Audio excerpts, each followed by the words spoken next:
antidote yalento kaJesu ngoba I always say every time we pray mesithandazela ama drugs ngithi mina ngiyafisa ukuthi abantu abase UKZN abenza ipharmacy babe nento ethi mina ngizoza neantidote yokucisha ihunga ngoba every time sithandaza bazalwane isolution fanele sibe nayo. Glory to Jesus. Ngoba asikwazi ukuthandaza sithi inkosi siza abantu behunga bafike la behigh ngeke balizwe izwi lenkosi kodwa uNkulunkulu mangasenzela ifavor kuvuke a kingdom pharmacist ezothi mina I do have a drug esingayijova bona babe sebe bengenwa izwi lenkosi sibashumayeza besopa uJesu ngoba sizukwazi ukubashumayeza abazalwane behigh on drugs.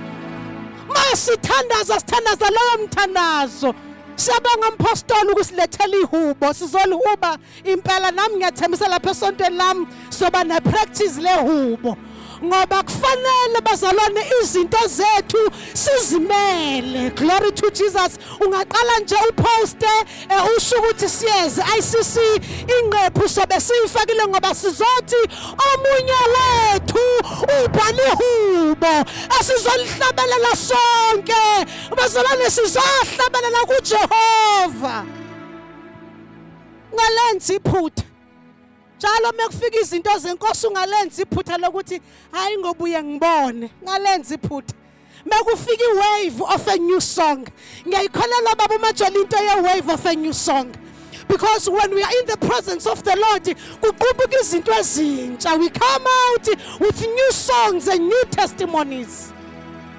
Inkosi ngathi ingawenza lo msebenzi ube impumelelo ayizuwenza ke bazonkwehla siphezulu yithi esizoye ICC sifike sithenga amathikithi uthi umfundisi seqala ku300 hayi akaphela ka2 manje siqale lapha ku3 sithi ukhuphuka kancane bazwana siyayikhola inkosi kodwa ukuthi izosenzela umusa. Hallelujah, hallelujah. Asibona abantu abathi bawo support umsebenzi wenkosi. Amen.